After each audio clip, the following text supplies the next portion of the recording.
Hi and welcome to another Hopper on 6502 video. This is about my single port computer project to build a 6502 machine that anyone can easily build and that has the features required to run Hopper easily and nicely. So I have a PCB since the last video. I've assembled one of them and there's some serious bodges on it as well, but I got good input from Anders Nielsen's group on the 6.5 Arena. I got some good feedback and I'm ready to do a second revision. Also, starting with the 6.5 Arena group and looking at the I2C driver that Anders had written for the OLED display. I did something similar for Hopper, so the Hopper Minimal Runtime now has a I2C driver for bit-banged I2C via the via. So the via, these two wires on the via are SCL and SDA. So these are the I2C pins, and they're currently driving this OLED display. And right in the background there, you can barely see it. There's a 8-pin DIP serial EEPROM that's also on the bus right now. So they're both being driven at the same time. And what that's allowed me to do is it means that we can, so the Hopper runtime is stored on the ROM, which is hidden behind the OLED display over here. So the runtime is there, that's written in assembler, but your user programs get stored in this little serial EEPROM, as opposed to the main EEPROM that that you'll typically program on an EEPROM programmer. Anyway, so this means that you can power cycle or reset the board. So here's my finger on the left about to reset the board. So if I reset it, it'll start up again and it'll load the Hopper program and start running again. So it means it's kind of, turning the power off on your board and your program goes away. It was always a problem with those little home legacy machines. If you think of things like ZX Spectrums and ZX81s, and was one of the biggest obstacles was how to get your program on board, and it used to be done with cassette tape and all sorts of things. So being able to connect with a serial port, upload your program, and then having it persist is kind of handy. All right, so what have we got running here? We've got this Blink program running, so I'll do it by demonstration. I'm going to upload a new copy here. So here we go, we're in the debugger, and the program has stopped. Because it uploaded a new one, it's sitting in the debugger. So we can step through in the debugger, F10. And where are we? There we go. Updating the stack view. So here's your watch window and your call stack, and that's where we are currently, the gray bar. So it's about to initialize the display, successfully initialize the display, suspend the display, clear it to black, and then when you resume, as I hit F10 now, if you keep an eye on the OLED display right now, F10, and it should, there we go, it's cleared that, right? And then these are very Arduino-like. Set these two GPIO pins, 0 and 1, which are the, the vias port A0 and port A1. Set them to output, set the one to true, set the other one to false. There's our blink happening, delay for 5 seconds. Write the time in seconds to the serial port. So that appears up here because this black window behind this, the black window behind the video is the serial port, the serial console.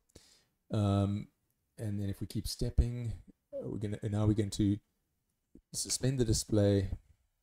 I'm not in that window anymore. Suspend the display, draw the text, which is just a space being drawn black on white. So white on black, there we go.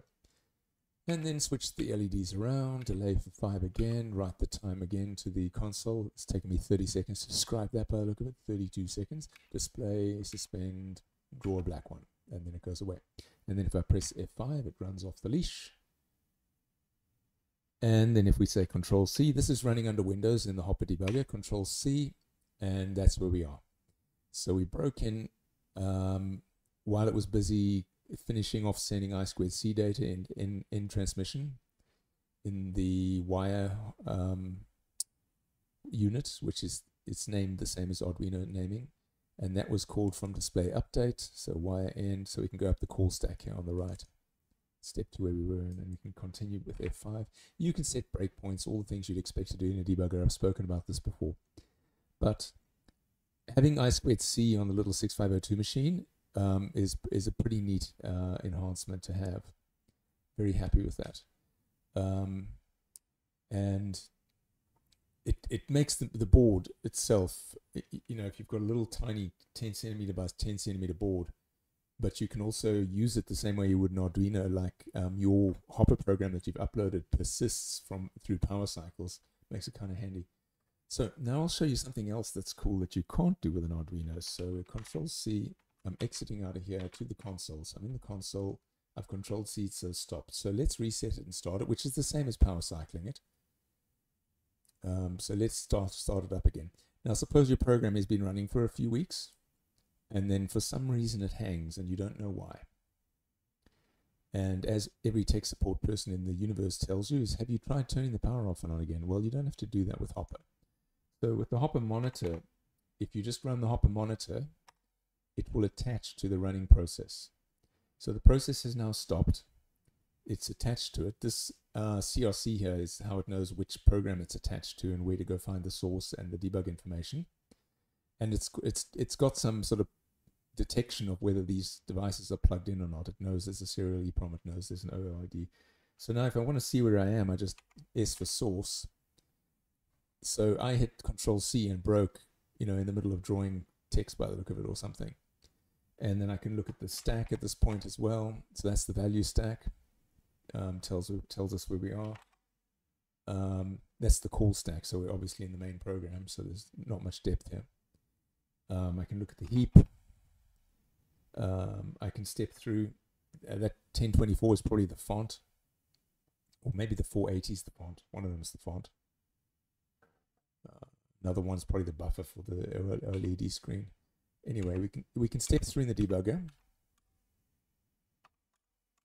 And so, I mean, this is the other debugger under Hopper, not the source code based. Well, it's still source based, but it's stepping through at a opcode level rather than at a Hopper level. So it's stepping through the instructions of the Hopper bytecodes in the Hopper virtual machine, But the most useful thing it provides, I think, is state. So if you break into a program that's been sitting, that's hanging, and you don't know why, or it's not behaving as you expected, you can break into it, look at the heap, look at the stack, and it's all annotated with source and names of things as well, and types. So you can see what's gone wrong with your program, and then, you know, you can actually just let it go again, and off you go. And this is the serial console pumping up seconds again. Interesting thing, if I hit reset, it keeps running in the debugger even though I reset it, and just resets the time count because, yeah, I reset the Hopper runtime, and the other debugger does that too. Anyhow, I'm very happy with the progress of the little hardware board, and I'm hoping that this next revision of the PCB, the second revision, is going to be the final revision. Thank you for watching, and I look forward to your feedback.